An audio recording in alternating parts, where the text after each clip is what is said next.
नमस्कार दोस्तों, स्वागत है आपका अंतिम खोज यूट्यूब चैनल में। बिना किसी प्रभाव या पूर्व निर्धारित कारणों के अपनी इच्छा और निर्णयों के अनुसार स्वतंत्रतापूर्वक कार्य कर सकने की क्षमता को फ्री विल कहा जाता है। फ्री विल के तहत हम अपने फैसले खुद ले सकते हैं और हमारे विकल्पों को हम अपनी मर्जी से चुन सकते हैं। आमतौर पर ऐसा माना जाता है कि क्या खाना है, क्या पहनना है, कहाँ जाना है, किससे मिलना है, किसे कॉल या मैसेज करना है, किस समय सोना या उठना है, किस फील्ड में पढ़ाई करनी है, कौन सा व्यवसाय या नौकरी करनी है, किससे शादी करनी है, कैसा घर बनाना है। इस प्रकार के हमारे जीवन के सभी छोटे बड़े निर्णय हम अपनी मर्जी से लेते हैं। लेकिन क्या हो अगर आपको बताया जाए कि क्या खाना है या कहाँ जाना है जैसी बातों का चुनाव करना तो बहुत दूर की कौड़ी है। आप आपकी इच्छा से आपकी पलकें तक नहीं झपका सकते। क्या हो अगर आपको बताया जाए कि आपको कौन सा व्यवसाय करना है, इस बात से लेकर आपको अगले क्षण कौन सा शब्द बोलना है, इस बात का निर्णय भी आप नहीं बल्कि कोई और ले रहा है। क्या हो अगर आपको बताया जाए कि जिसे आप फ्री विल मानते आए हो वो कभी फ्री थी ही नहीं। तो क्या है असली फ्री विल? आज की वीडियो में हम आधुनिक विज्ञान और अद्वैत वेदांत की सहायता से फ्री विल से जुड़े इन्हीं रहस्यों को जानने की कोशिश करेंगे। बेंजामिन लिबेट एक प्रसिद्ध अमेरिकी न्यूरोसाइंटिस्ट थे। उन्होंने उनकी टीम के साथ मिलकर 1983 में फ्री विल से संबंधित एक महत्वपूर्ण प्रयोग किया। इस प्रयोग में पार्टिसिपेंट्स को एक इलेक्ट्रोड कैप पहनाई गई जो उनके ब्रेन की इलेक्ट्रिकल एक्टिविटी को रिकॉर्ड करने का काम करती थी। पार्टिसिपेंट्स को एक कुर्सी पर बिठाया गया और उनके सामने एक बटन और एक घड़ी रखी गई और उनसे कहा गया कि वे उस बटन को जब चाहे तब दबा सकते हैं, लेकिन जब वे बटन दबाने का निर्णय ले तो उस समय को घड़ी पर देखकर नोट करके रखें। प्रयोग के दौरान लिबेट और उनकी टीम ने पार्टिसिपेंट्स के रेडीनेस पोटेंशियल को रिकॉर्ड किया। मैं आपको बता दूं कि रेडीनेस पोटेंशियल ब्रेन में होने वाली वह इलेक्ट्रिकल एक्टिविटी होती है जो बटन दबाने जैसी स्वैच्छिक क्रिया यानी वॉलंटरी एक्शन से पहले होती है। यह एक्टिविटी हमारे द्वारा क्रिया करने का निर्णय लेने से पहले शुरू होती है और यह दिखाती है कि हमारा ब्रेन उस क्रिया को करने के लिए तैयार हो रहा है। प्रयोग के दौरान लिबेट और उनकी टीम ने पाया कि पार्टिसिपेंट्स द्वारा बटन दबाने का निर्णय लेने से लगभग 500 मिलीसेकंड्स पहले ही रेडीनेस पोटेंशियल रिकॉर्ड की गई। इसका मतलब था कि बटन दबाने का निर्णय ब्रेन पहले ही ले चुका था, जबकि पार्टिसिपेंट्स को उसका एहसास कुछ समय बाद हुआ। प्रयोग का यह नतीजा वाकई में अजीब था, क्योंकि हमें ऐसा लगता था कि जब हमें कोई क्रिया करनी होती है तो पहले हम कॉन्शियसली उस क्रिया को करने का निर्णय लेते हैं और हमारा ब्रेन उस निर्णय के अनुसार बॉडी को सिग्नल भेजता है और बॉडी द्वारा वो क्रिया की जाती है।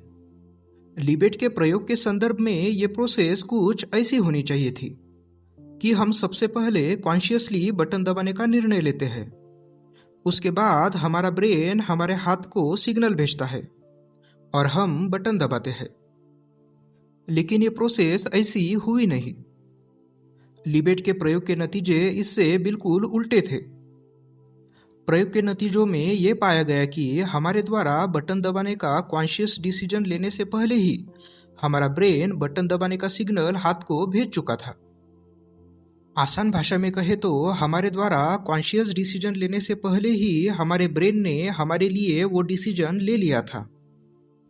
आपको शायद ऐसा लग सकता है कि ब्रेन भी तो हमारी ही बॉडी का हिस्सा है।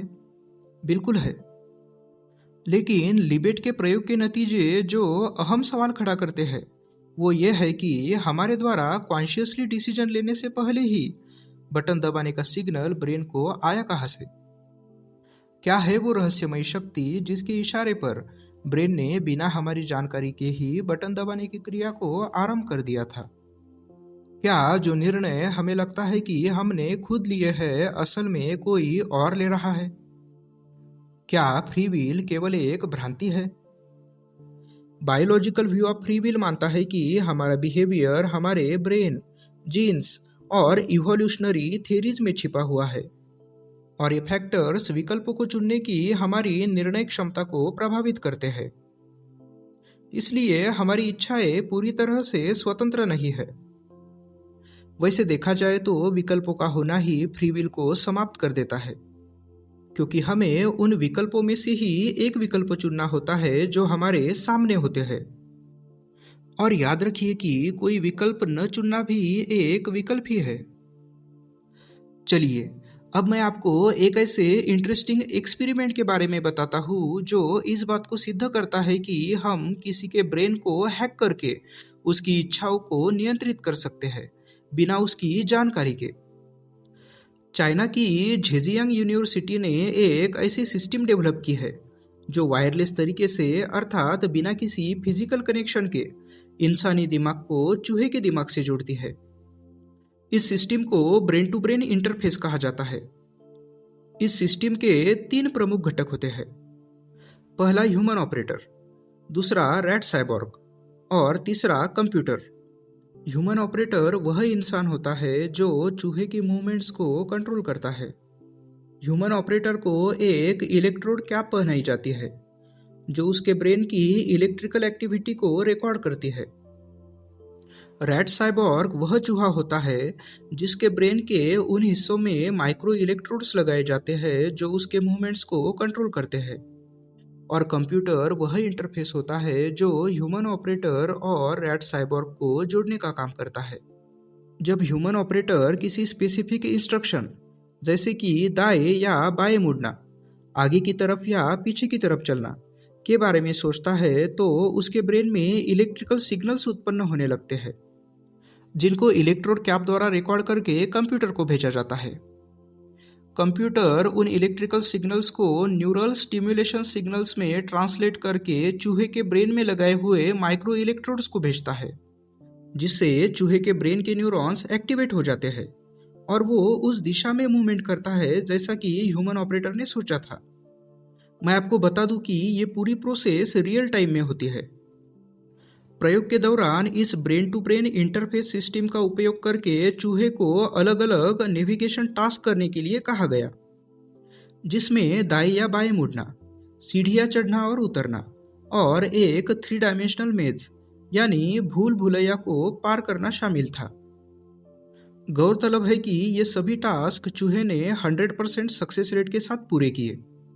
इस प्रयोग में brain to brain interface system के माध्यम से रिसर्चर्स ने चूहे के एटोनॉमस डिसीजन मेकिंग प्रोसेस को ओवरराइड करके उसकी मूवमेंट्स और बिहेवियर को कंट्रोल किया।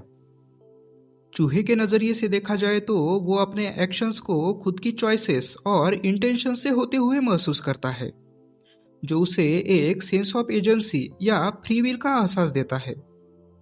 लेकिन वास्तविकता में इंसानों द्वारा उसके ब्रेन में लगाए गए माइक्रो इलेक्ट्रोड्स के माध्यम से भेजे गए एक्सटर्नल सिग्नल्स उसकी न्यूरल एक्टिविटी को कंट्रोल करके उसकी मूवमेंट को डिक्टेट करते हैं।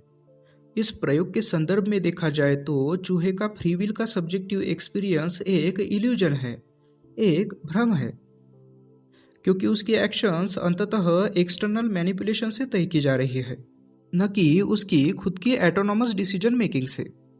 इस प्रयोग के बारे में जानकर आपके मन में ये सवाल पैदा हो सकता है कि चूहे का दिमाग इंसानी दिमाग से छोटा और कम जटिल होने की वजह से उसे हैक करके उसकी इच्छाओं पर नियंत्रण पाया जा सकता है। लेकिन क्या इंसानी दिमाग को भी हैक किया जा सकता है? क्या इंसानी इच्छाओं को भी नियंत्रित किया जा सकता है? के अमन और एसी गंडेविया द्वारा 1990 में किया गया एक प्रयोग इन सवालों के जवाब हाँ में देता है। इस प्रयोग में पार्टिसिपेंट्स के ब्रेन्स के स्पेसिफिक रीजन्स को मैग्नेटिक फील्ड का उपयोग करके स्टिमुलेट किया गया। इस प्रोसेस को ट्रांसक्रैनियल मैग्नेटिक स्टिमुलेशन अर्थात टीएमएस ऐसा कहा जाता है। यह एक नॉन इन्वेजिव टेक्निक होती है। प्रयोग के दौरान राइट हैंडेड पार्टिसिपेंट्स को एक ऐसा कार्य दिया गया जिसे करने के लिए उनको अपने राइट या लेफ्ट हैंड का उपयोग करने का विकल्प चुनना था। नॉर्मल कंडीशंस में राइट हैंडेड लोग कार्य करने के लिए आमतौर पर 60% समय अपने राइट हैंड का उपयोग करते हैं, लेकिन जब पार्टिसिपेंट्स के ब्रेन के राइट हेमिस्फीयर को टीएमएस के माध्यम से स्टिमुलेट किया गया तो उन्होंने कार्य करने के लिए अपने राइट हैंड के बजाय 80% समय अपने लेफ्ट हैंड का चयन किया। प्रयोग के बाद जब उनसे पूछा गया कि क्या राइट हैंड के बजाय लेफ्ट हैंड से कार्य करने का निर्णय उनका खुद का था, तो सबका जवाब था कि उन्होंने कार्य करने के लिए लेफ्ट हैंड का चुनाव खुद की पसंद से और स्वाभाविक तरीके से किया था, न कि किसी बाहरी हस्तक्षेप के कारण। लेकिन वास्तविकता में टीएमएस के जरिए उनकी ब्रेन एक्टिविटी को मैनिपुलेट करके फोर्सफुली उनसे लेफ्ट हैंड से कार्य करवाया गया था। ये प्रयोग इस बात को सिद्ध करता है कि एक्सटर्नल फैक्टर्स लोगों की डिसीजन मेकिंग प्रोसेस को इन्फ्लुएंस कर सकते हैं, लेकिन लोग अक्सर इन इन्फ्लुएंसेस को कॉन्शियसली फील नहीं करते। अगर एक इंसान किसी दूसरे इंसान या प्राणी का ब्रेन हैक करके उसकी इच्छाओं को बिना उसकी जानकारी के नियंत्रित कर सकता है, तो क्या इस बात की संभावना नहीं हो सकती कि हमारी इच्छाएं भी कोई और नियंत्रित कर रहा है, वो भी बिना हमारी जानकारी के? थोड़ी देर पहले मैंने ब्रेन को सिग्नल भेजने वाली जिस रहस्यमयी शक्ति की बात की थी, क्या वो कुछ और नहीं बल्कि ब्रह्मांड ही है? एक निश्चित पथ पर होने वाला ब्रह्मांड का प्रवाह ना बिगड़े, इसलिए ब्रह्मांड हमारे लिए पहले से ही निर्णय ले लेता है। और जैसा कि हमने पिछली वीडियो में जाना था कि ब्रह्मांडीय नियम जो हमारी स्वतंत्रता को छीनकर हमें बंधन में बांधते हैं, वो और कुछ नहीं बल्कि माया ही है। इसलिए हम ये कह सकते हैं कि इस माया रूपी संसार में फंसा हुआ जीव असली फ्री विल का अनुभव कभी नहीं कर सकता। ब्रह्मांड ने हमारे लिए पहले से सब कुछ तय करके रखा हुआ है, जिसे बदलना असंभव है। इसे ही हम आसान भाषा में नियति या भाग्य कहते हैं। नियतिवाद से काफी हद तक मेल खाने वाला सिद्धांत निर्धारणवाद अर्थात डिटर्मिनिज्म यह मानता है कि ब्रह्मांड की हर घटना, चाहे वह प्राकृतिक हो या मानव व्यवहार से संबंधित, पिछले कारणों और परिस्थितियों द्वारा पूरी तरह से निर्धारित होती है। और यह एक निर्धारक ब्रह्मांड यानी डिटर्मिनिस्टिक यूनिवर्स है, जहां फ्री विल केवल एक भ्रांति है। सर आइजैक न्यूटन भी डिटर्मिनिज्म का समर्थन करते थे। उनके गति के नियम और सार्वभौमिक गुरुत्वाकर्षण सिद्धांत यह दर्शाते हैं कि यदि किसी सिस्टम की प्रारंभिक स्थिति को सटीकता से जाना जाए तो क्लासिकल मैकेनिक्स के फ्रेमवर्क के भीतर उस सिस्टम की भविष्य की सभी स्थितियों की भविष्यवाणी की जा सकती है। हालांकि अधिकतर लोग नियतिवाद या निर्धारणवाद को स्वीकारने से डरते हैं, क्योंकि उनको लगता है कि इससे उनका जीवन अर्थहीन हो जाएगा। क्योंकि अगर सब कुछ पहले से तय है तो उनके प्रयास और संघर्षों का क्या महत्व रह जाएगा। उनका अहंकार उन्हें नियतिवाद या निर्धारणवाद को स्वीकारने की अनुमति नहीं देता। उनका अहंकार उन्हें फ्री विल को नकारने की अनुमति भी नहीं देता।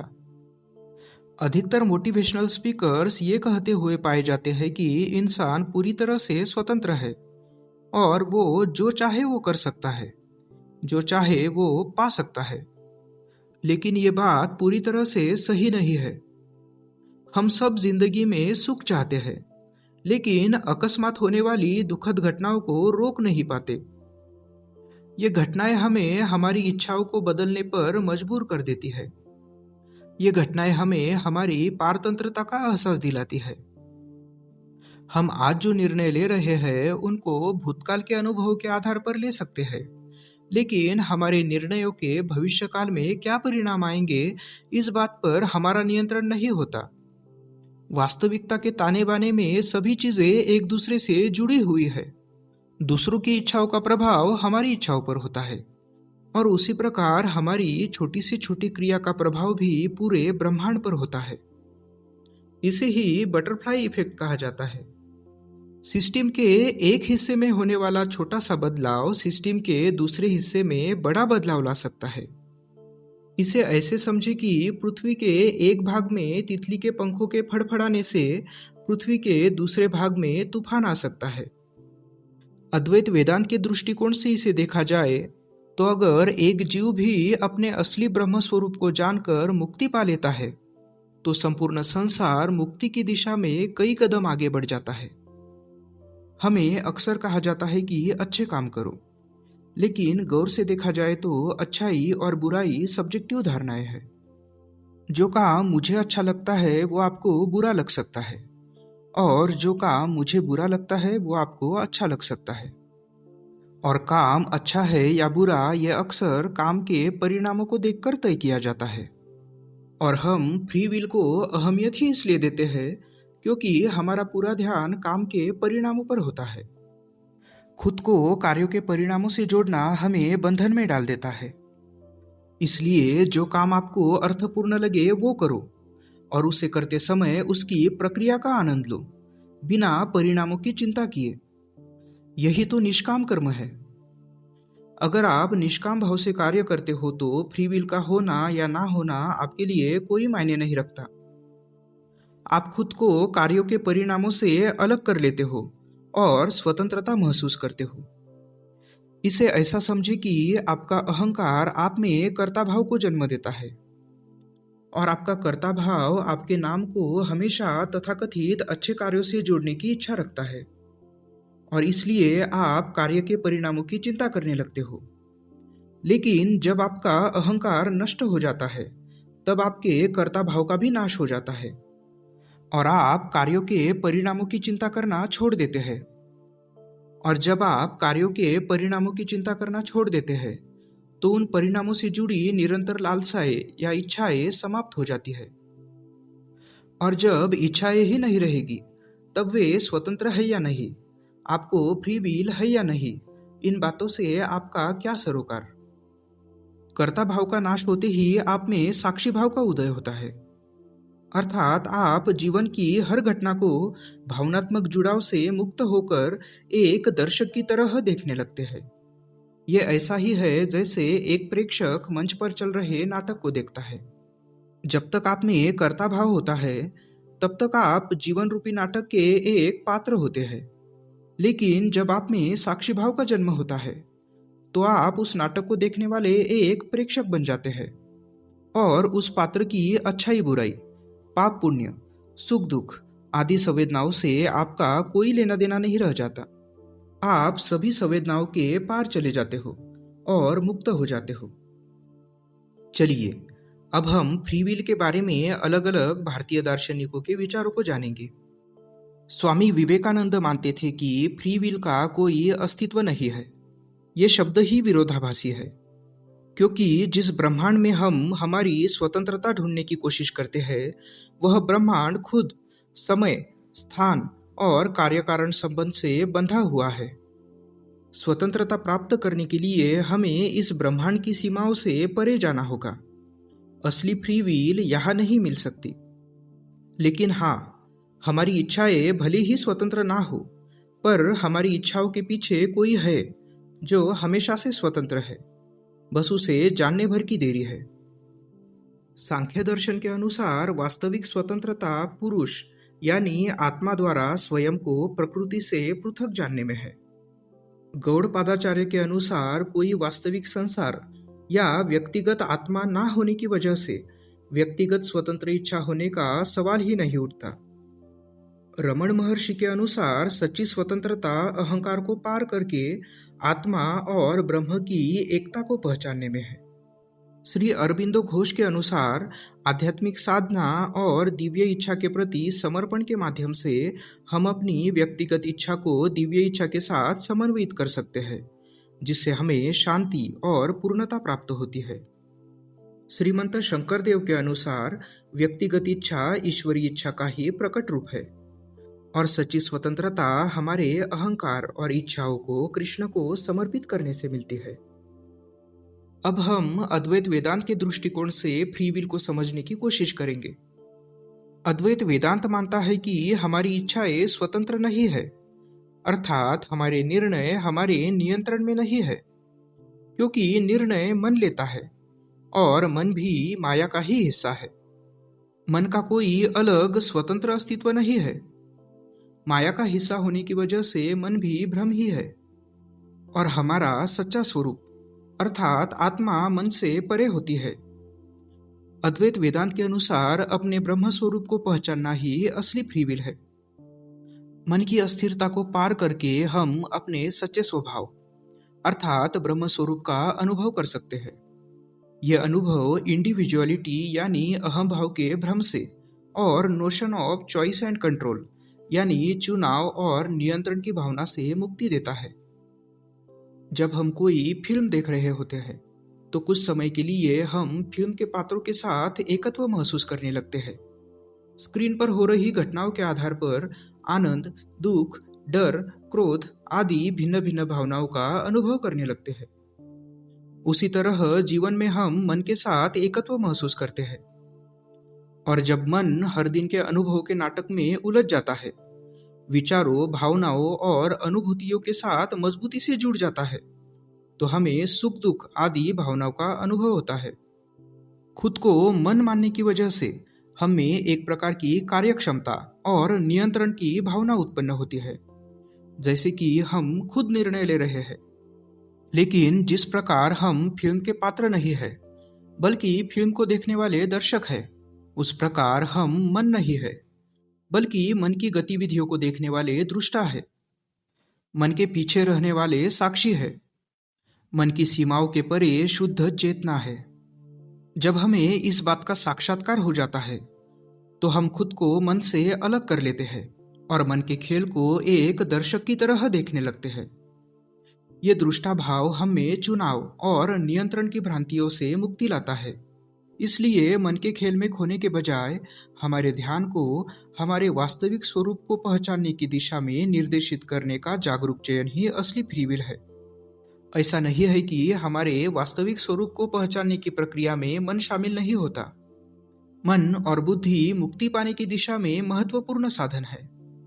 ज्ञान बुद्धि में घटित होता है, लेकिन यह बुद्धि या मन नहीं है जो ज्ञान प्राप्त करते हैं, बल्कि जीव यानी आप हो जो ज्ञान प्राप्त करते हो।